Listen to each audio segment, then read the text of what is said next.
Hi, this is Sharon Lim. I'm an independent Stampin' Up! Demonstrator, and I blog at sharonitwithyou.blogspot.com. And today I'm doing a new Gatefold card with a locking mechanism. Usually with the Gatefold card, it opens up and you have like a belly band to hold it, but I love this. If you take a look, there's a little actual locking mechanism that'll hold this together. So today's tutorial is going to show you how to do that.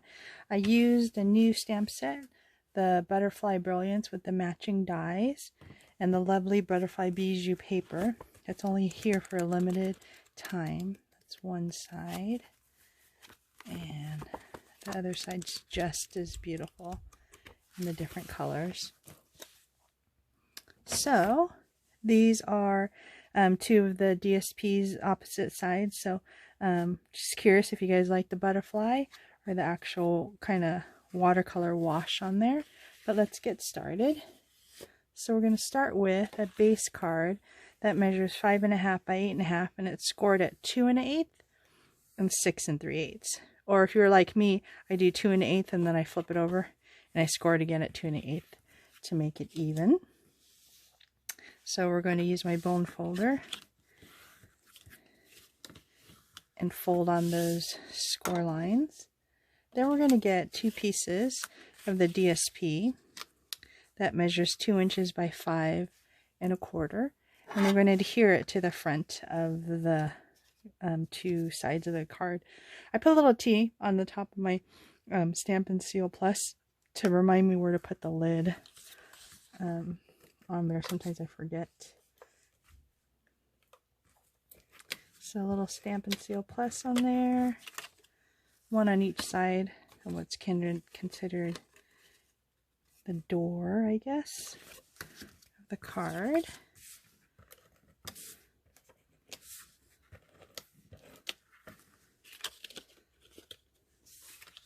Just centering it on the sides. Okay. Then in the middle, because this is a dark piece of Misty Moonlight, I'm going to go ahead and put a piece of basic white paper that's 3 3/4 by 5 in the middle, so you can actually write on it since the card starts kind of dark. That's my little technique of how I put adhesive on to make sure it all stays still. I'm going to set that aside so we can work on the locking mechanism. So what I use is the 2 largest from stitch circles from the Stitch Shapes dies, and they look like this.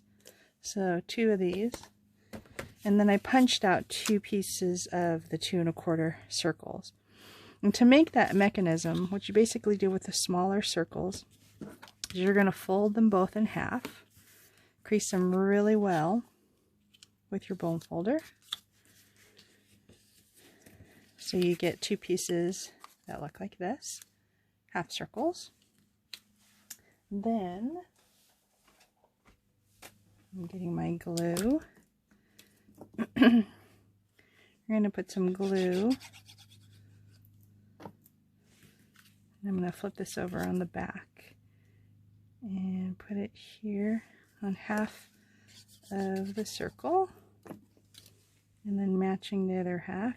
And because this is glue, we have a little time and wiggle room to make sure that it's straight.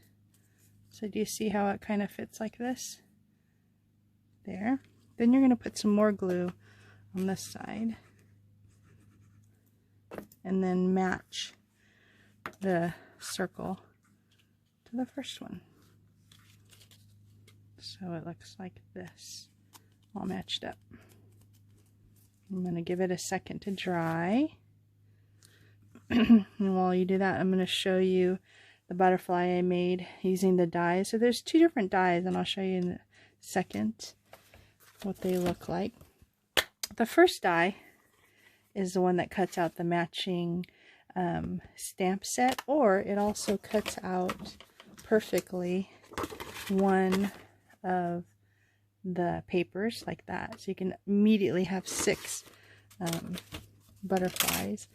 And then the other part of the dies also does kind of like a detailed part of the butterfly.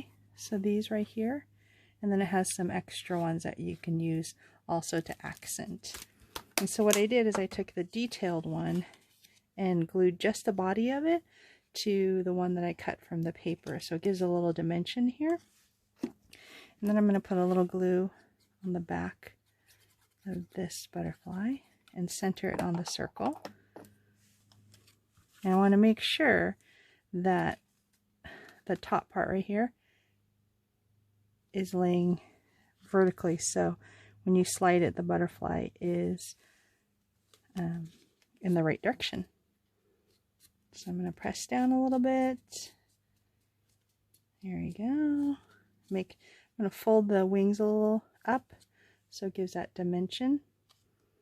Then if you slip the right side into that one and the left side here, it perfectly fits and kind of holds it down, just like the name of it locks down the card. Isn't that great? Instead of a belly band. Then I tried a different shape, not just the circle. I tried a square, and I'm going to show you how I did that. So I did the same thing. I got 2 of the largest of the squares, so 2 of these, and then 2 smaller squares, which are 2 1/8 here. And I folded these 2 vertically, so the square would slide here. And this one I thought would be cool, and I folded it diagonally, so then when you place this down along the gate, it made a diamond. Isn't that cool? So this one did the same, so you can slide this up and down to be able to unlock the card. You have the white on the inside to be able to write in. So let me just lay out. I'm going to put this T back in here. And then I'm going to lay out these that we also did. So I hope you enjoyed that. Thank you for letting me share this with you, and have a great day. Bye.